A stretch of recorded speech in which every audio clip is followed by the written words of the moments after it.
మన ప్రభుత్వం వచ్చిన తర్వాత మేము మీద నోటిఫికేషన్లు ఇస్తే ఇన్ని నోటిఫికేషన్లు ఎంబడెంబడే వద్దు, మేము చదువుకోలేకపోతున్నాం, నోటిఫికేషన్లను వాయిదా వేయండి. ఈ దేశంలో ఏదైనా ఒక రాష్ట్రంలో ధర్నా జరిగిందంటే అది తెలంగాణ రాష్ట్రంలోనే.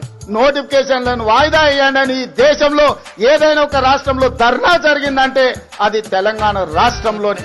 జాబ్ క్యాలెండర్ ఇవ్వకుండా నోటిఫికేషన్ ఇవ్వకుండా అశోక్ నగర్ నిరుద్యోగులు ధర్నాలు నోటిఫికేషన్ ఆపడం చేస్తాను. ఈ రోజు మేము నోటిఫికేషన్ ఇవ్వండి అని ధర్నా చేస్తా ఉన్నాం. ఈ రోజు మీరు 2 లక్షల ఉద్యోగాలు భర్తీ ఎక్కడ అని ధర్నా చేస్తా ఉన్నాం. ఈ రోజు మీరు రాహుల్ గాంధీ ప్రియాంక గాంధీ ఇచ్చిన హామీ ఎటుపోయిందని ధర్నా చేస్తా ఉన్నాం. 10 స్థానాల్లో గెలిచిన మీ ఎమ్మెల్యేని 64 స్థానాలు గెలిపించిన ఈ నిరుద్యోగులకి మీరు ఏం చేసిరని ధర్నా చేస్తా ఉన్నాం. మీ మాటలు మమ్మల్ని ఇబ్బంది పెడుతున్నారని ధర్నా చేస్తున్నాం.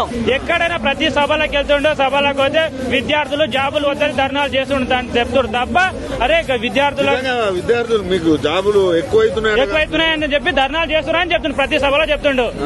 అసలు ఇలాంటి అబద్ధపు మాటలు ఎందుకు చెప్తాడో ఏమో అసలు నాకు అర్థం కాదు. మన అదే నువ్వు ఒక రాష్ట్రానికే హెడ్ ముఖ్యమంత్రివి, మీరే అబద్ధపు మాటలు మాట్లాడితే మేమేం చేయాలి చెప్పండి.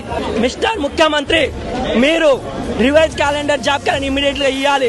ఎన్నికల్లో మేనిఫెస్టోలో ఇచ్చిన 2 లక్షల ఉద్యోగాలు భర్తీ చేయకపోతే కొడంగల్లో 2018 నువ్వు ఓడిపోయినది ఒకసారి గుర్తు చేస్తా ఉన్నావు. నిన్నే కాదు నీ రాష్ట్ర వ్యాప్తంగా నేను కాంగ్రెస్ పార్టీ 64 ఎమ్మెల్యేలని నెక్స్ట్ ఎన్నికల్లో చిత్తుగా ఓడిస్తా ఉన్నాం.